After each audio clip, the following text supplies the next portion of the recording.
Hello, arty peoples, and welcome to another episode of Jerry's Live. My name is Emmy Klein, and I am your host this evening. And today, we are actually going to be having a really fun class where we take watercolors and incorporate pastels.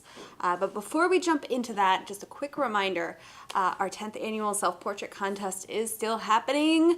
It's actually going to end April 17th, so that is a little less than 3 weeks away. So if you guys are interested in participating in that the contest, my moderators Amanda and Frida are going to be amazing and pop that link in the chat below for you guys to check out, so make sure you jump on that.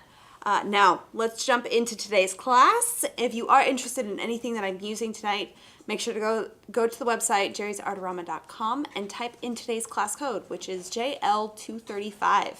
235. That is going to, if you go to the website, type in the search bar that code 235, and it will pop up everything in our teacher's cart, so that way you guys can check things out.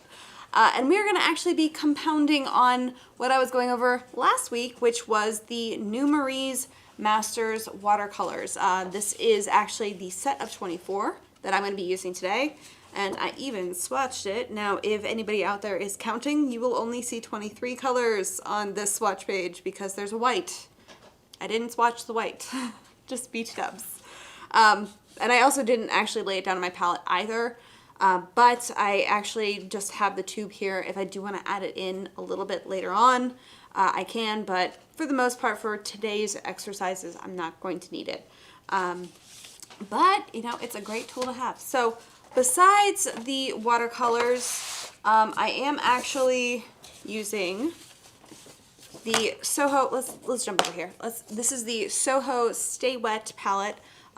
This is actually really cool. There are 23 wells in here, and you can actually see I have two of my, what is that, the lemon yellow over here, and I did 2 puddles here just so I can keep one for my cool colors, one for my warm color, or my, one for my warm, one for my cool, and that way I keep it nice and clean. So that's why you're seeing 2 of the yellow here, but it's the same color. But the cool thing is that if you were to put your paints freshly squeezed out into this palette and then close it, the gasket on this is going to keep it nice and wet for a very long time. For me, I have let these dry out. They are completely dry, like there's nothing coming off of my hands. But I wanted to show you guys how easily they reactivate. I'm also going to be using a couple of different brushes. I have our brand new natural goat mop hair brushes. These are really, really awesome for especially the beginning of using like big washes for your watercolors. This is how I lay down big areas of color. So these are my go-to for that. And then a little later on, I'm probably going to actually jump in with a couple of the Kolinsky Sable brushes. I haven't quite decided if I'm going to use these yet, but these are the Kolinsky Sable, that mimic Kolinsky Sable brushes. So they are not actually a true Kolinsky Sable hair brush. It's a mimic, so it's a synthetic version, which is animal friendly. So I haven't quite decided if I'm going to use those, so I'm going to keep those off to the side. But got my swatches up here ready to go so I can keep them kind of in my eye line. So also, by the way, whenever you're swatching, I highly recommend you swatch in the order that your colors are on your palette. It helps you. It's so much. So if I need to get that purple, I know exactly where it is on my palette. And it's in the same order. So it keeps it nice and easy, and I keep that as reference just kind of every time I use this palette. So what we are going to be doing today is a really cool rusty old door. Now you guys, if you are familiar with the show, you know I love royalty-free images for my work. This, I believe, was from Pixabay.com, which is one of my favorites. I also use Unsplash.com.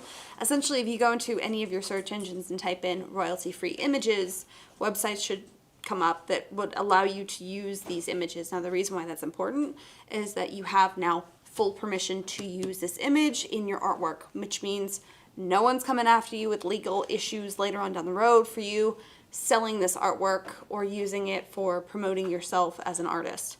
No legal problems is always good. So besides these, I'm going to jump into pastels a little later on, and I will go over what I'm using once we get to that stage because we need to get painting. So I'm going to have my reference image here kind of off to the side, because what I want to do is, and you can see this image here, it goes real warm down to some really fun cools, and I really love that.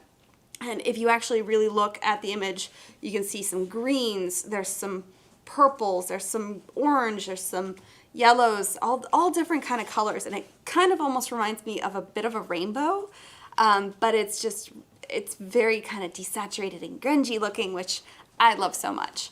Now, also mind you, this image is cropped in. I did post this as well as my initial sketch here onto our Jerry's Live Facebook group. If you guys want to be painting along with me, you guys can actually go over to the Facebook group and join. It is free for anybody to join. Just make sure you answer that one security question, otherwise you're not allowed in.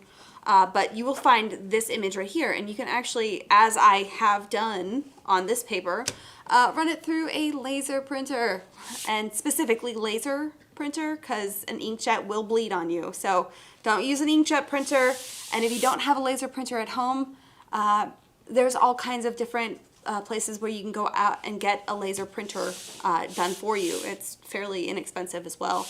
FedEx Kinko's is one that comes to the top of my noggin there. But you can get actually printed onto watercolor paper. This is 140-pound hot press watercolor paper. It is Fabriano, and I will actually show you the pad I'm using. But you can print this off in any size, and you can print this off as many times as you want, because you're part of the Facebook, Jerry's Live family, and I'm giving you permission to use my sketch to practice with. So this is my initial sketch. I actually just kind of doodled all kinds of different details and everything in there. Mind you, keep in mind, if you do look at the image, there is some very interesting filigree and kind of a great ironwork happening up here in top of the archway there. I didn't draw that in. I left it quite blank, mostly because I forgot. It's just one of those things that I put all these like really interesting details in, and I just totally forgot that area. No, you can go back in and draw that in. I wasn't too worried about it because I can just freehand that or put something in later on that kind of makes sense. But if you really wanted to go back in and draw that kind of design in there, you can. Just keep in mind, if you guys are looking at the reference photo, that's why it's not there. The other thing I'm going to be using is our Aqua Mist bottle. This thing is amazing because the continuous spray that comes out of this thing is beautiful. Like anybody who's used a little squirt bottle, it just takes forever to do this, and there's water everywhere now. But it's a really, really fine mist, and it actually sprays a really long time. So what I'm going to do is I'm going to actually spray my palette and kind of reactivate all of my paints all at once, right? I'm not getting it completely soaked, but as you can see, there is just a good amount of water kind of beaded up on there. I just want to get it started to reactivate. Now, I do have my bucket of water that I'm going to also keep right over here. So I'm going to start off at the top and work my way down, because I want to start with those warm colors and kind of work down from there. So I'm going to actually take my largest goat mop brush that I have. This is the 14 round. And if you are familiar with a mop brush, the whole point of a mop brush is that it holds a lot of water. So this is extremely wet right here. I can actually do that and shake off some water. I'm also going to take my spritzer bottle here, and I'm going to get my paper wet, which is ironically also getting my reference image wet. Good thing it was also a laser printer and it's not going to bleed on me. So I'm going to actually start off with the burnt sienna, right? So this reactivates really well, and already there's a lot of pigment in here. So I'm going to just kind of, I'm not being precious with this, I'm just laying down color. You know, if I'm not crazy about where I put it, I can always lift it off before it fully dries. But I just want to lay down some fun colors, you know? Wherever I see a bright orangey kind of a tone, I'm going to probably lay this burnt sienna in, you know? This is not the time to be painstakingly rendering each and every little detail. You know, I'm not worried about like the cracks and everything because I drew that in, you know, I got a nice drawing started. And now I'm going to go in with a little bit of this yellow ochre that I have down here and kind of just continue the process, you know. And I'm going to actually get a little bit of that burnt sienna off because it's kind of affecting what's happening there. Alright, so let's bring this back down. Get a little bit in here. Now, I think I'm going to actually use one of my favorite colors, which is that purple red. Now, also, if you have any questions for me while I am getting this first initial wash down, feel free to pop it in the chat because, you know, Frida and Amanda can absolutely ask me the questions that you guys have. Ooh, look at that color change right there. I love that purple. It is so pretty. But I'm also seeing in my reference where that orange just gets kind of darker, and instead of adding black, I'm going to add this purple for some shadows area, like just a little bit of darkness. And I'm going to also add it into this archway to kind of bring those tones down. There's a little bit of a shadow up there, so I'm going to also add in that purple red. But you know what, I think I'm actually going with a little bit of this brilliant purple. And again, remember, I have my swatch sheet up here, so I know my brilliant purple is right in the middle of all of those other colors.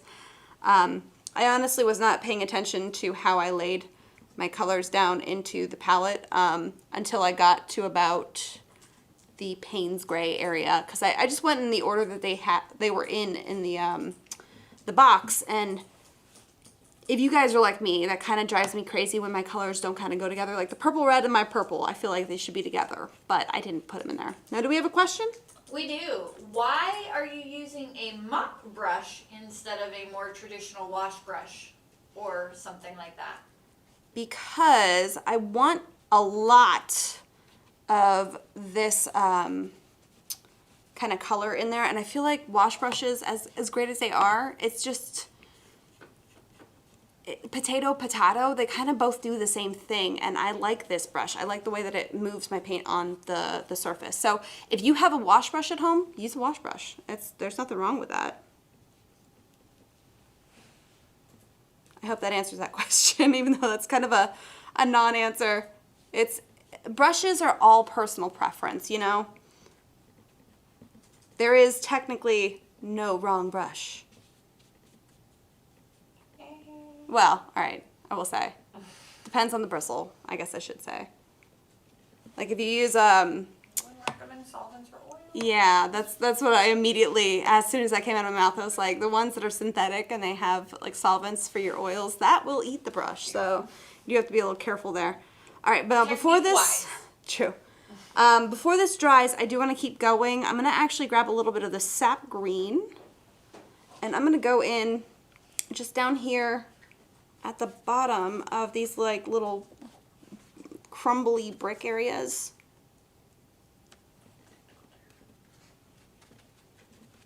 Where all the stones are kind of, they almost look mossy, and I'm using that sap green because it definitely brings out that like mossy kind of color.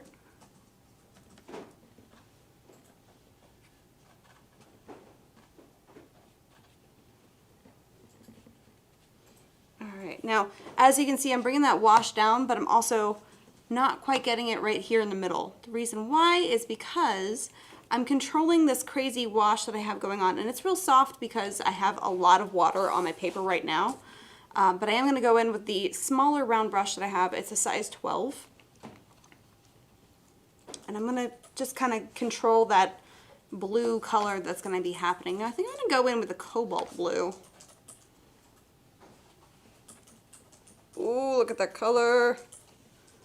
It's kind of funny. I can actually see, and this is something that I'm going to have to remember for future reference, wherever that the printer had put the ink down onto my drawing here, it's kind of almost repelling the water.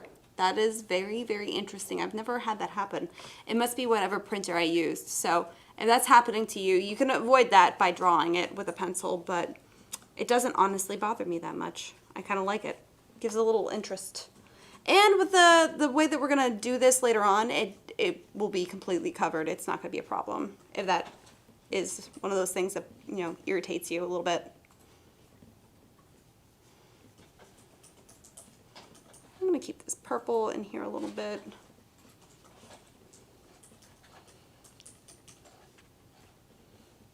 Kind of touch it in here and there just to make sure that it continues throughout the piece.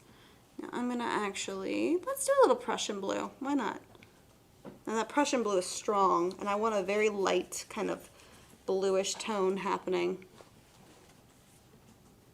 And I know my Prussian blue is strong because I swatched it. So make sure you swatch your art supplies. That way you know how strong some things are. Because if you go in with a lemon yellow and you try to add a color to it and you realize that the other color is overpowering it, you're going to burn through your lemon yellow. Speaking of lemon yellow, I'm going to actually use a little bit in here too. But it's good to know kind of what your paints are going to do, you know?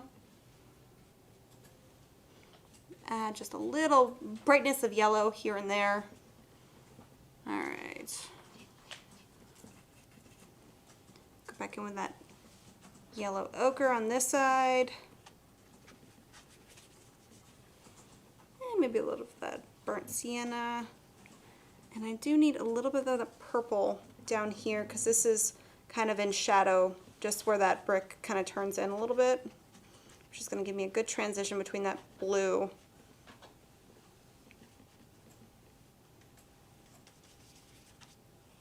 I have a lot of different colors kind of happening on my brush right now, so that's just a mix right there. But I like that it looks kind of dingy because this is a very gritty kind of an image, you know? Definitely some burnt sienna up here. And then I'm going to go in with a little Payne's Gray.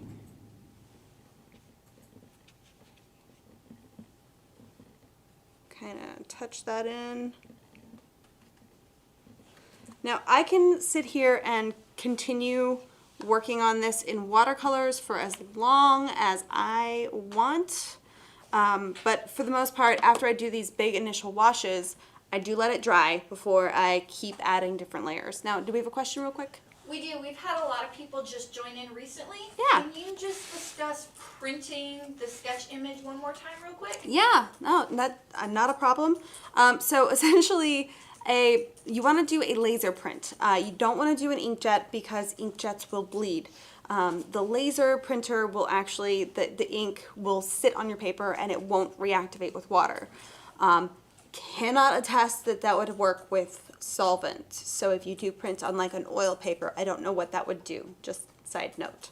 But with water-based media, your inks, the image, wherever you print it, it will not move. So if you want to actually print a black and white photo, because I know whoever joined the Facebook Live group today, I saw your response and you were saying you wanted to do watercolor washes onto images, like a black and white image. You can actually print your black and white image, like a full image, and then have that print on watercolor paper and then touch in the watercolors on top of that. Now, like I was just saying, I saw a little bit of the ink wherever my print had happened was kind of repelling the water just a little bit.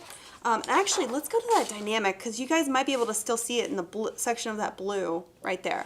Now you can probably see it just a little bit happening here and there, and it was happening a lot more here. And actually, as it's drying, it's kind of going back together, which is very, very cool. I've never seen that happen before, honestly. But just be aware that it's probably going to do this, and it's just the name of the game with the print.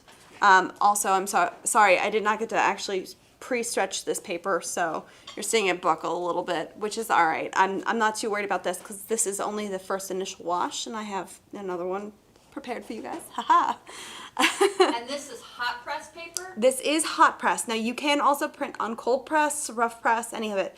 Be aware that the more textured paper, you're going to have more of a texture in your prints, especially if you get into like rough press. But I have printed on cold press paper before, not without a problem. There was no texture kind of visible on my print. And then I will say what I have ran through a printer was 140 pound. I have not attempted 300 pound because I don't know if I would destroy the printer here and my bosses would kill me. So I don't want to get yelled at or replace a printer. But if you are interested in doing a print on heavy duty watercolor paper like 300 pound, if you go to those printing places like FedEx Kinko's or Staples or any of those other places that do printing for you, if you go, hey, this is the paper I want to use, they should without a problem be able to adjust their printers and have it go through. So that's a really fun way to be able to get them to go through. And if you have a rear feeder on your laser printer, it should feed a 300 pound paper through it. Yeah, that's depending on your settings. Yeah, you do have to tweak your settings just a little bit so the printer knows that it's about to take a very heavy duty cardstock. And that's on the printers, you will see the term cardstock as that is kind of where you're looking for because it's a thicker paper. But yeah, at 140 pound, not a problem at all. I didn't even really have to mess with this settings that much. But this is the first initial wash on top of it. So as you can see, my lines have not moved at all, which is awesome.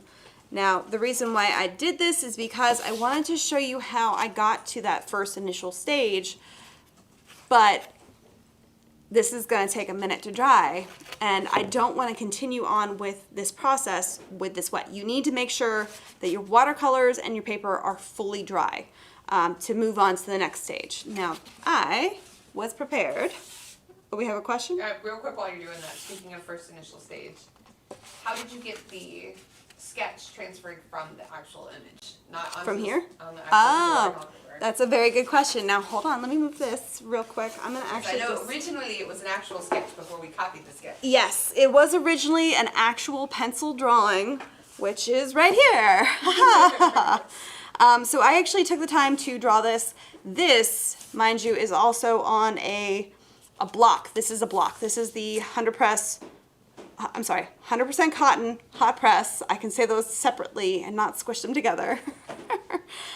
This is 140 pounds, but it is on a block, which is why I didn't want to remove this to do that first initial wash. And I actually went to Katie and I was like, how do I want to do the print from here, but I don't want to take it off of here.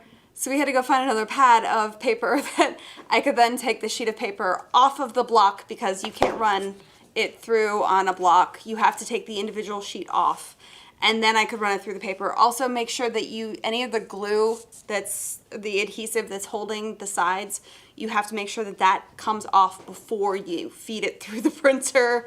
Otherwise you're gonna destroy your printer. But initially this was just a pencil sketch before I put any watercolor on there. I scanned it in.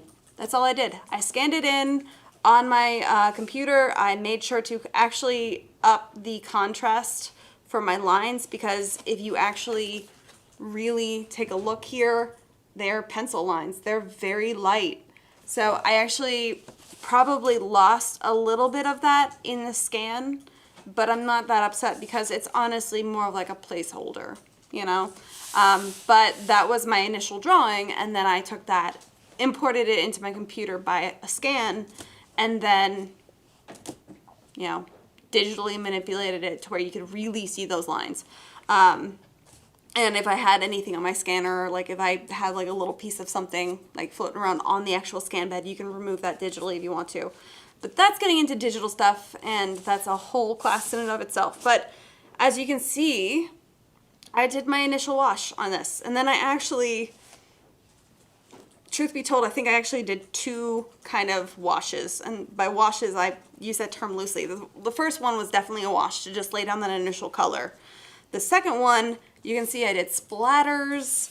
I did a couple more like little loose brush marks down here where I just want to kind of darken that shadow in that doorway a little bit, just so it looks like it's kind of a doorway.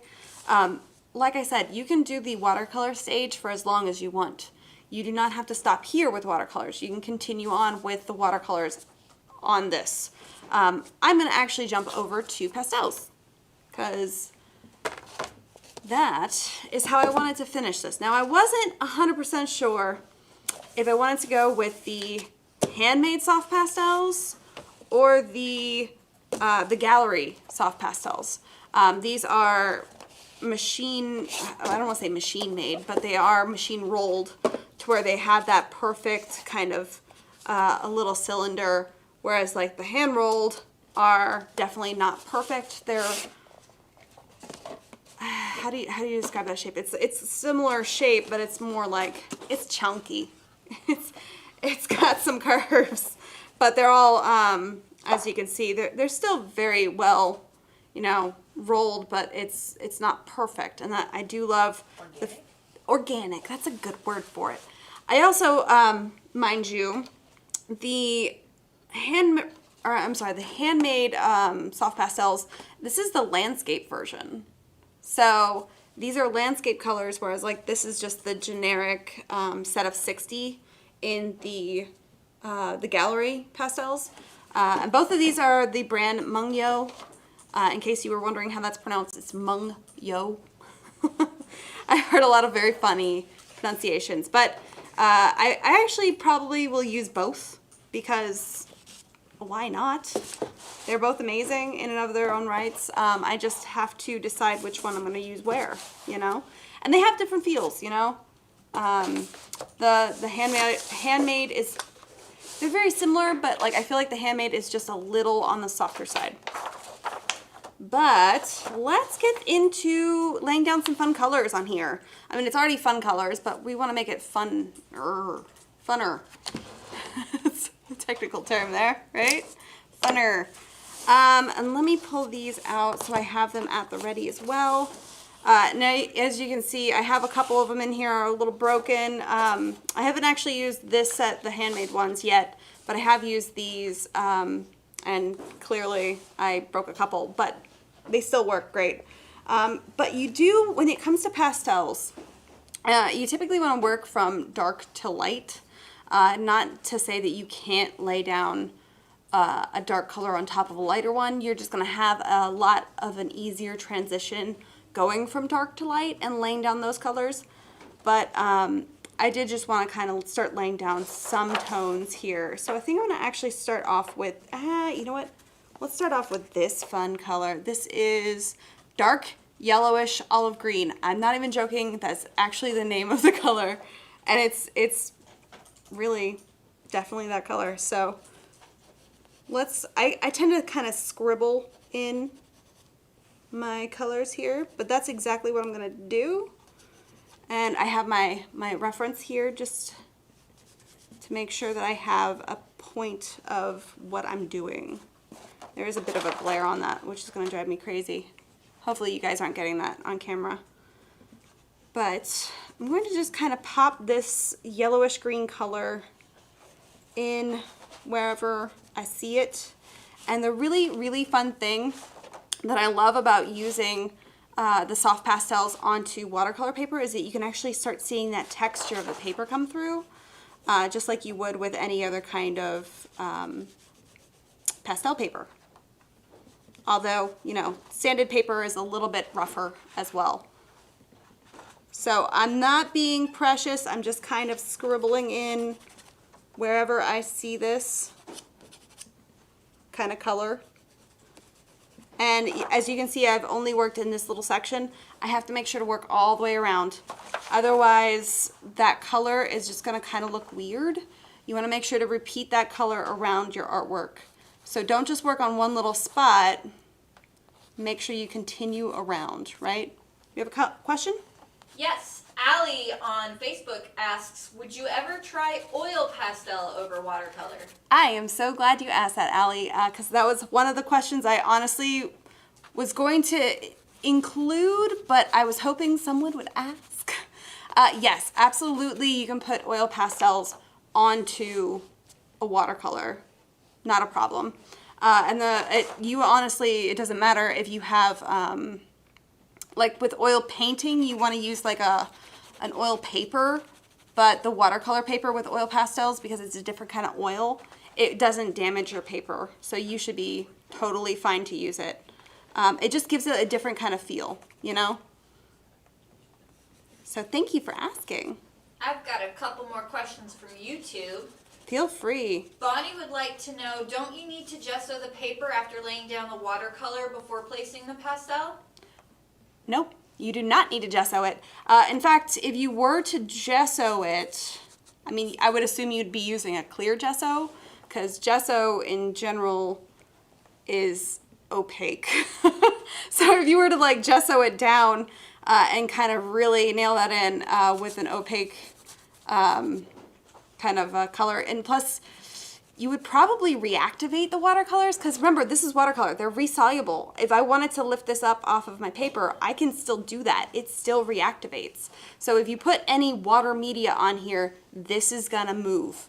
But no, you absolutely do not need to gesso in order to get your pastels to lay down. I mean, like, they're laying down really beautifully, and I'm not using a lot of pressure. I'm just kind of just lightly scrubbing it across the surface. Christine asks, would you spray a fixative over it all when you're done? Yes, I probably would seal this like I would a dry pastel, which means a spray varnish, and I mean lightly spray it, very, very light coats.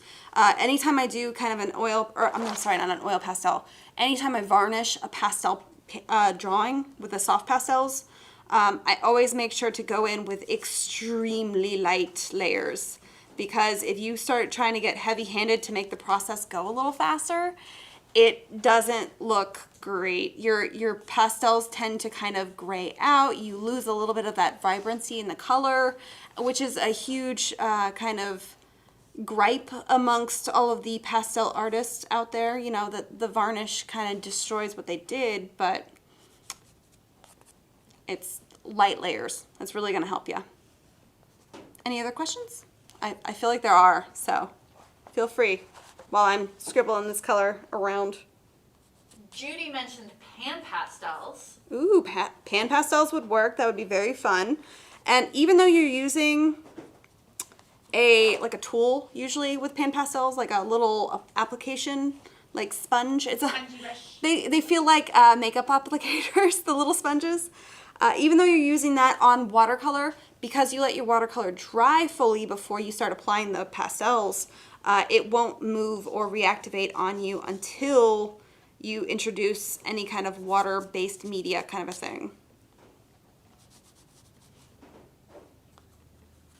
Which, speaking of, before I do forget, I did want to show you guys, because I probably won't do, I am gonna use those Mimic Kolinsky sable brushes. I'm gonna actually use, I'm gonna use the flat one. So this is a 20 flat, and what I wanted to show you that you can do at this stage is, if I get my brush wet, and I mean damp but not sopping wet, I can actually activate this pastel with water and move it around.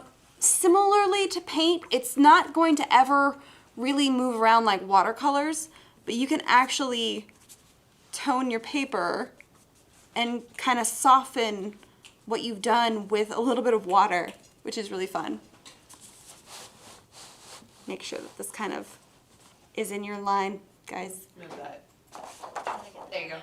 There we go. Oh, yeah, there we go. All right. Move that out of the way. Actually, let me shift this up so you guys can really see what I'm doing. Camera angles, guys. All right, so let me show you this. All right, so that was a little bit chalky, but yeah, I can actually pick that up and kind of soften it a little bit with, with just a little bit of water. And keep in mind that if I were to really scrub this, again, those watercolors underneath are going to activate. And so that's going to start mixing in with those colors. But just remember that the pastels are still pastels. They're not watercolors. They're not going to behave like a watercolor does. They just softens them a little bit. Question? So for clarity's sake, you mentioned varnish earlier. You would not want to varnish over a piece like this because that could potentially reactivate the watercolors, but a final spray fixative would potentially work? Varnishing a pastel, or a watercolor for that matter, is entirely personal preference, because usually when it comes to how I frame these, I put this behind glass. So pastels or watercolors, or when you do a combination of them, I put them behind glass. That glass is going to protect it, and it doesn't really need to be varnished at that point. If you do, for whatever reason, not put this behind glass and you want to have this kind of exposed, I would suggest a varnish. Now, if you do use a varnish, at that point, yes, a spray varnish is probably your best bet, because you don't need to brush anything on here. Any kind of brush work, like you just saw me use water on here, and water moved this. If you add in some kind of a varnish, that's going to really move everything around. And just remember, this is going to reactivate. It's going to move. So if you do put anything on here, it's going to have to be spray. Otherwise, you're going to completely change your image. And by changing it, I mean you're going to smear it around quite a bit. So now I'm going to actually go in with the yellowish olive green, just for a slightly different shade than what I was using. Again, it's like that mossy, funky green that I'm really digging this, you know? And I don't have to get all the little details in here. You can just put like big chunks of color.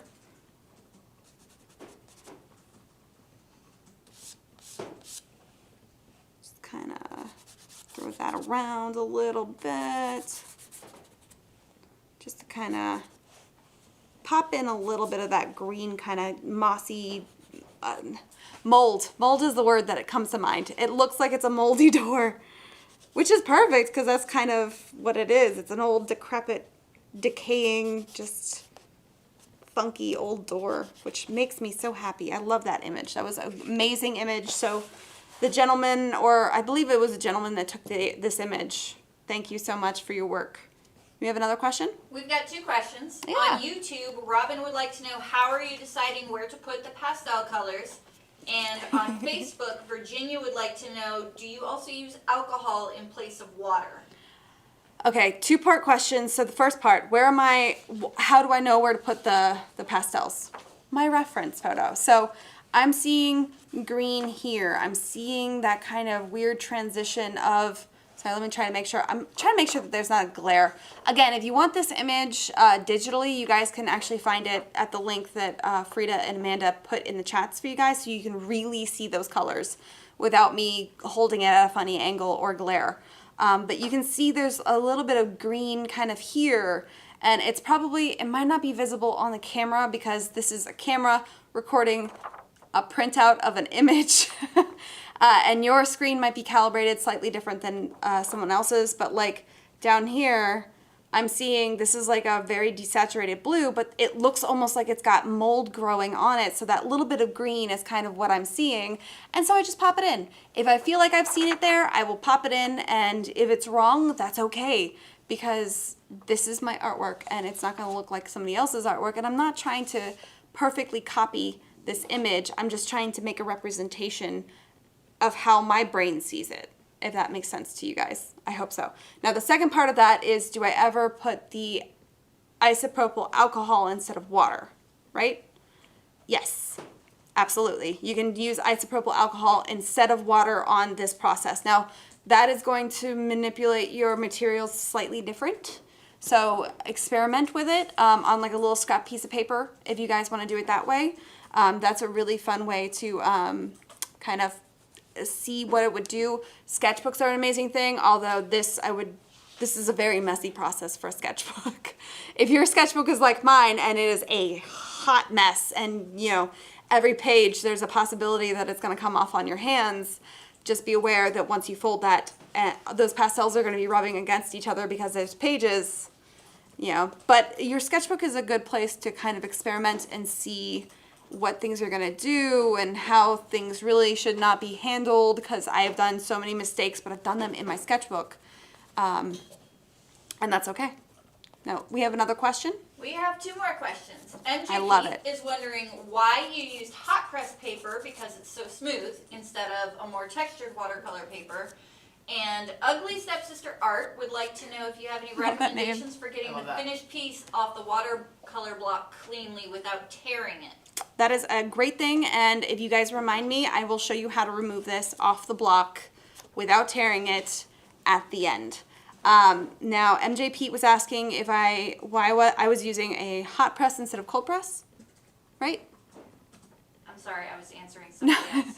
Listen, my moderators type, talk, listen to me, and read your comments all at the same time. They're amazing multitaskers. I do not know how they do it. They were asking why you're using the hot press, why your preference was hot press, and Hot how press, it's gonna not- take all of the. Yeah, that's the thing is that hot press or cold press is going to take a pastel really well. As you can see, this is a very subtle texture. I happen to like that. Now, tomorrow, I might want to do this on a cold press piece of paper.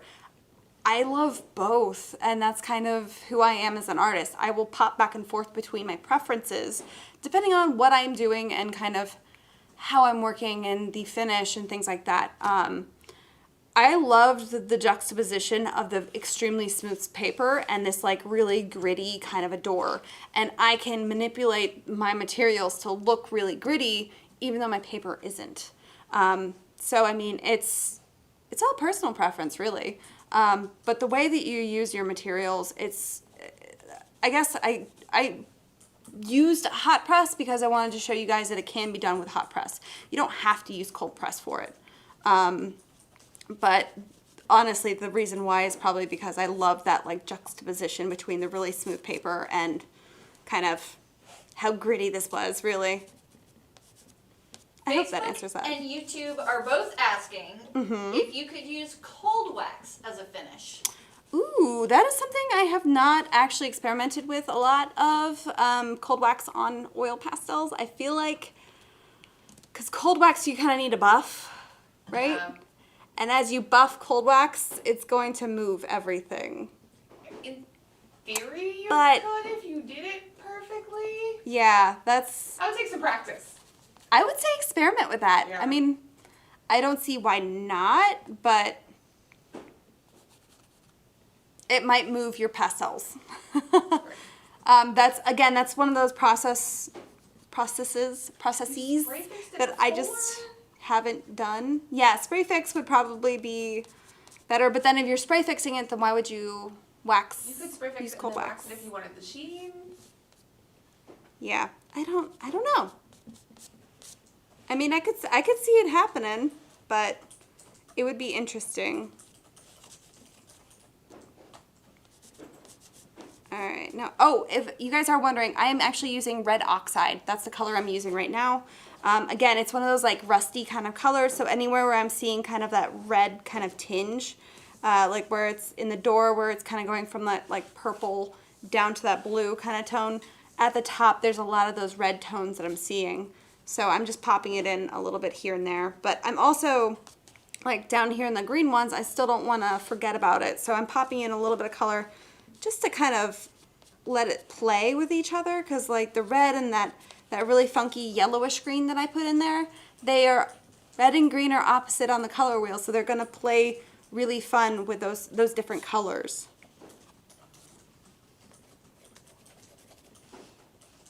So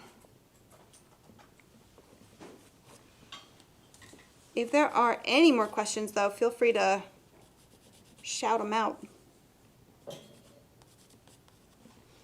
All right, I think that's good with the red oxide. And you know what? I'm gonna actually jump over here and get this really funky orange. This is light orange. And I actually see a couple of little fun spots where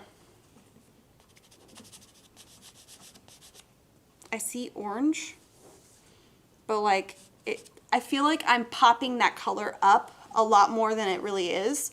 So if you see orange, grab a crazy orange and pop it in. Why not? Because you can always up that saturation in your artwork. And does it look weird? I mean, the whole thing is very brightly colored, so it kind of just works, you know? Experimenting with colors is just one of those things that's my happy place. I love it so much. And because this has a little bit more of that yellow tinge, it almost looks like light's hitting it actually now.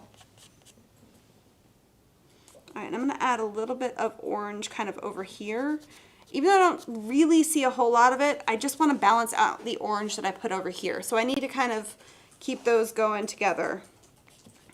Did you consider putting your watercolor sketch, your sketch for the watercolor onto a sanded paper? I did think about that, and I am not quite sure how a sanded paper would go through a printer. If anybody has the gusto to test that out at home, please tell me how that works, because I feel like that is just going to absolutely kill your printer. I don't want to make my bosses mad, and I don't want to replace a printer, so I thought about that. I really did. I am not that bold. I'm pretty sure my bosses and the IT department would be like, Emmy, what are you doing? That's a big expensive printer to. That is a very expensive printer. It's for our whole marketing department, and I am, nope, not trying to do that. Ooh, this purple, that's fun.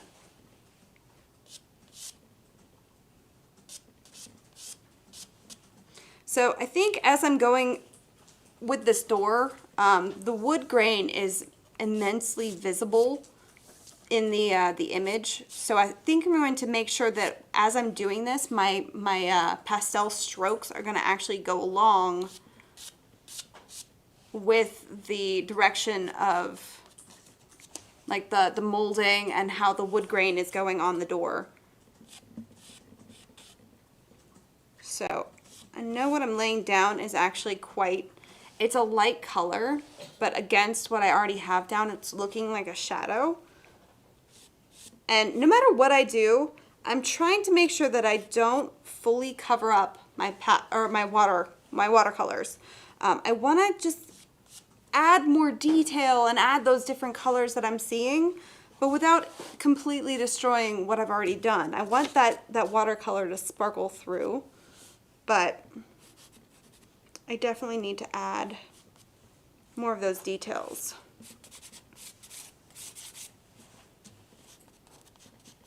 Would this same type of technique work for impressionistic portraits? Ooh, yes it would. That would be beautiful. And if you do an impressionistic portrait, please make sure you post it to the Facebook group, because I would love to see that so much. I bet you that's going to be gorgeous. Actually, that makes me really want to go do one. All right, so there's purple, which, by the way, if you were wondering, that is the blue-violet color that I was just using.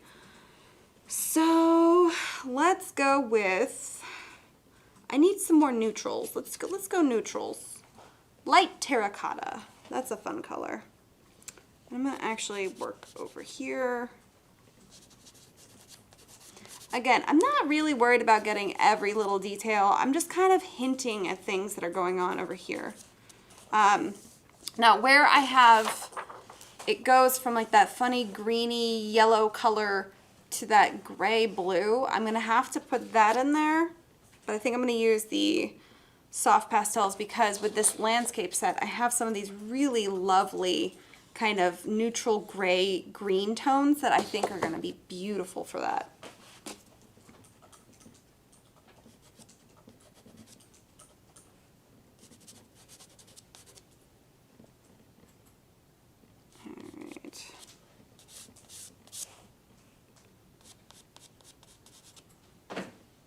I'm going to be popping in a couple more of those little highlights. Look at how that works. Ooh, I love that color on there. So the funny thing is that in this section, this light terracotta almost reads as like kind of a peachy color. But then if I go over here, it reads much more like kind of yellow, like almost yellow ochre looking, you know? Question, why do you leave your edges white, and do you use any black? That is a very good couple of questions there. The reason why my edges are white is because I kind of love that, like, really, it's again, personal preference. I love that where it's very detailed kind of right in the center and then it kind of feathers off into nothingness. That makes me very happy to see in my artwork, and that's, again, personal. And I'm sorry, the second question was what? Frida, what was the second question? I'm sorry. It was all one question. Why do you leave the edges white, and do you use black? Oh, do I use black? That was the other one. Usually, no. It depends entirely on, actually, let me grab this one. It depends entirely on the piece that I'm working with. I was once doing a portrait of Heather, who has been on the show here when we were doing the Canvas Palooza. I did her portrait in a very graphic style. And when I did that, I had a pitch black background that I was working off of. And then when I kind of added in those details, I used black again, because if I hadn't used black, it would just kind of read funny because the darkest darks were black. And I needed to make sure to keep my darkest darks black. So when it came to that one, yes, I did use black. Now, for the most part, in the majority of my artwork, I do not reach for black, and that is honestly just a habit I got into in college, because typically speaking, whenever you're starting off and learning how to, you know, kind of create colors and mixing and things like that, my teachers were like, don't use black. You're not allowed to use black and you're not allowed to use brown. You have to just use your primaries. And that was really when I started understanding how color mixes work and kind of more understanding my colors. Now, it's not wrong to use black. Black is a beautiful, beautiful color, and you can incorporate it into your own personal artwork in a way that is amazing and, you know, unique to you. Whether or not it is your style, you know? But for me personally, no. It's not something that I typically use. So, another question? How are you finding the amount of layering on watercolor paper as compared to pastel paper? Very similar. It's not that, you know, different. It's layering is, it's honestly, I feel like it's more your pastels than the paper, because this is extremely soft, the handmade ones, and so is the extra soft, because this is an extra soft fine pastel, by the way. So I feel like the fact that I'm using a really soft pastel makes it seem like it's just normal. It doesn't feel like I'm using watercolor paper almost, you know? It just feels normal. But when it comes to the harder pastels, that might be a little bit different. But again, it's kind of a different media, almost all in and of itself. I feel like those might be a little bit harsher on the paper, and you would probably want to make sure that you, well, I mean, you're going to want to make sure that this is dry before you do any of the soft pastels either, but like, I feel like with the other way around, you're really going to make sure that it doesn't have any moisture to it at all, because if you do, that paper is just going to just grind up and you're going to lose the paper to the process, you know?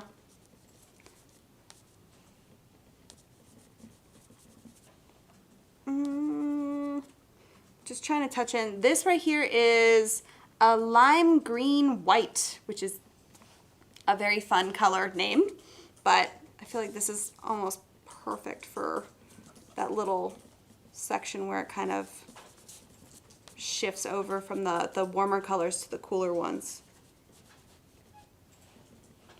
All right, now I do know I am probably running out of time on this. So again, this is kind of one of those things where you guys can continuously layer and layer and layer, and I can sit here all day playing with the different colors that I see in here, but I have limited time, and my moderators are gonna kill me if I continue going for hours, even though, you know, I would love to, but Essentially at this stage though, I am going to kind of move more into the lighter colors and start adding in those highlights, and start adding in just, you know, kind of more of that gritty texture of where I see on the wall, and just continuously working from dark to light and adding in those different tones. But I do know, how are we doing on time specifically? We have 5 minutes? Okay. Go a little bit longer. Yeah, we can go a little bit longer, but if you guys do have any other questions, pop them in the chat. I can get to them right now, and if I don't get to them, you know, we can always make sure, because I always go back through and answer any questions that you guys write in, especially on the Facebook platform. I can, you know, respond to you guys there.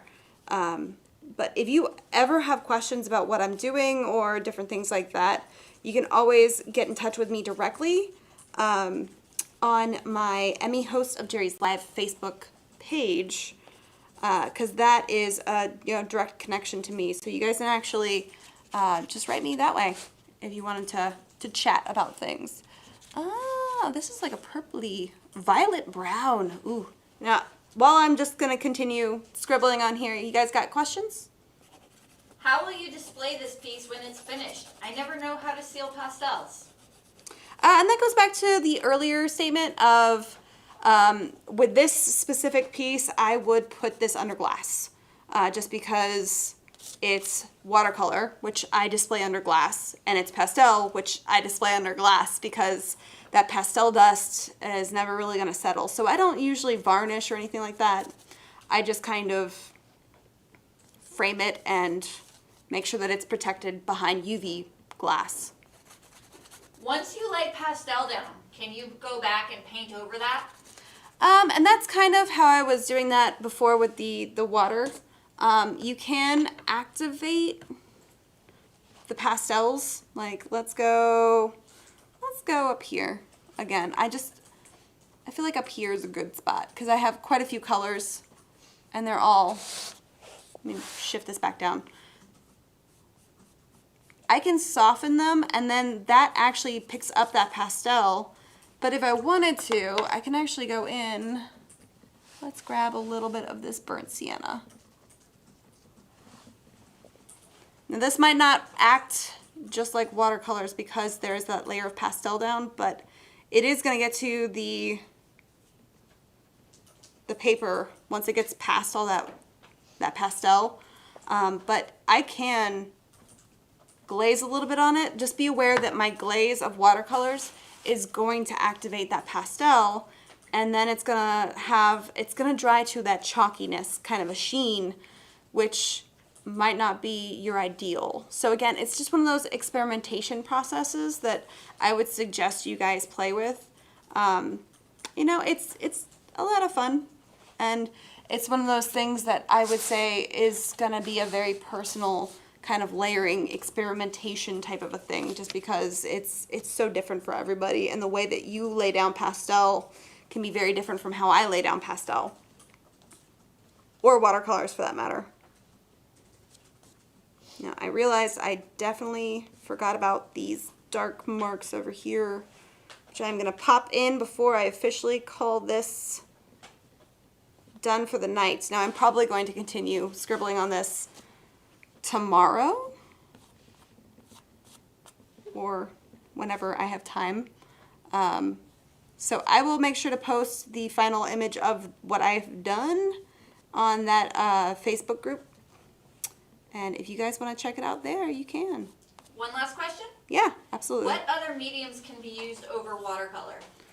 Ooh, all types. Let's see, you could, I mean, all types, really.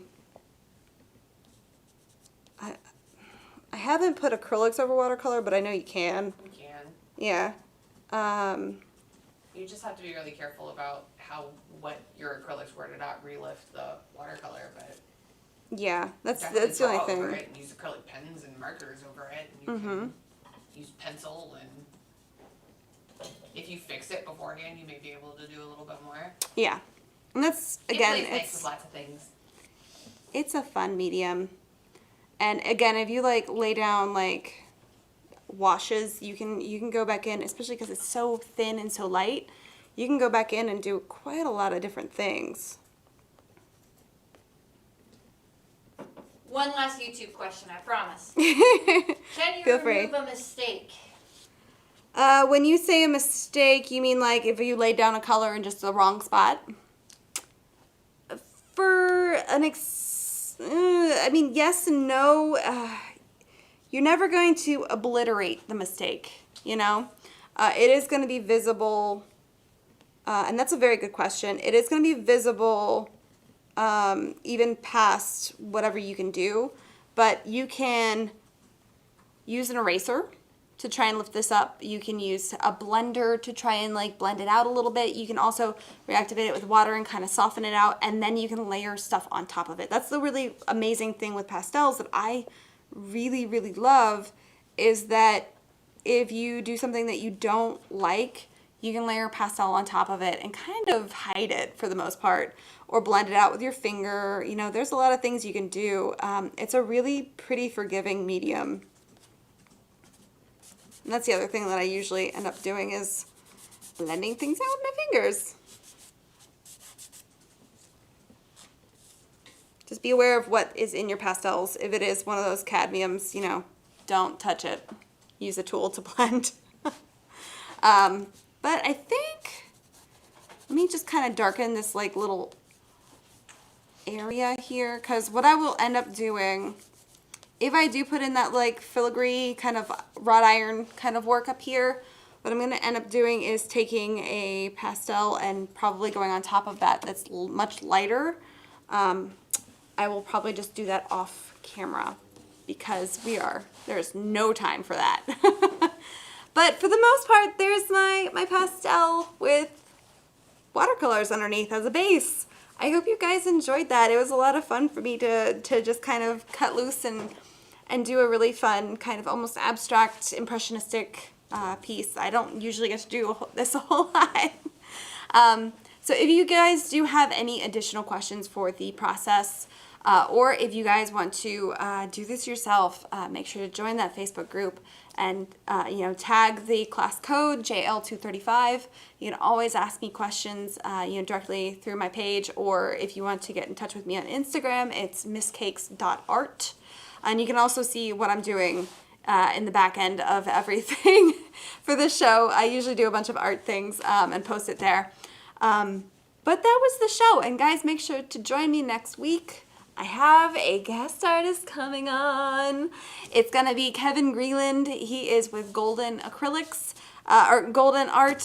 He's gonna actually be going over acrylics and literally all the different types of acrylics that they have. So I'm so excited. All of the different acrylics through the Golden line. If you guys ever wanted to know the differences between them all and which one was gonna work best for you, join me next week. And I will hope to see you guys then. Oh, one more thing. They want to know how you remove it from the block. Oh, the block. See, this is how I said remind me. Palette knives. So I have actually just happened to be up here. I have this is a T36 and I have a S61. Essentially, the shape doesn't really matter. You just need a palette knife. So this one, because this is Fabriano, the paper actually comes up here on this corner. You can also see some of them are down here or maybe over here, just where that binding, the glue is broken on your block. So essentially, let me turn this around and get things out of the way. All right, so to remove your block without tearing it, use your finger if you need to just kind of pick up your paper and then just very carefully run that palette knife all the way down. And you see how it just picked it up? That's all it takes. Don't try to rip it off with your fingers. Don't try to cut it off with an X-Acto blade. And the glue, as you push this down, and I'm not left-handed, so I don't want to use my left-handed or my left hand because I'm not very coordinated with that hand, but as I'm pushing it down, I'm not pushing that hard. I'm just trying to break that adhesive. And I'm just going to I'm going to continue going all the way around. even when I get to my last side, I'm not going to pick it up and pull it. I'm going to actually continue to use my palette knife. And there it is. That's all it takes to remove a sheet of paper from a block. Just the right tool, guys. That's all you really need. I'm so glad you reminded me of that. Well, and I will say, a good watercolor block. Mm-hmm. I've had some. We try not have. to be mean to certain bricks. I've had some cheaper ones that aren't. They're just glue slapped on there and slapped too thick, or not done anything like that. That Yeah. have been a lot harder to remove. When, Yeah. I will say, you know, Katie is absolutely right. When you buy I'm not naming names and I'm not naming brands. Yeah. If you buy a really cheap watercolor block, the glue on there is not ideal and it doesn't separate properly, and sometimes it might tear a little bit. But if you use a palette knife, you should be able to very slowly, and you'll feel when it pushes through the adhesive. It's kind of almost like slicing through like butter. It goes really well. Now, if you hit any kind of a snag, your palette knife will stop. Don't push through it, because that's either you're going to tear the backside of your paper, which isn't really that important because you only really want to see the front. But the other thing that you might do is actually tear the next sheet of paper, and you don't want to do that. So if you just make sure to go very gently all the way through the edges of that, it shouldn't take a whole lot of oomph or anything, just the right tool. And even this one would have been fine. I just make sure that you get it nice and flat and you're not holding it at a funny angle, but just a nice flat palette knife. That's it. Any other questions that I forgot before I officially run out of here? All right, guys, that was everything. Thank you so much for watching. I will catch you next week.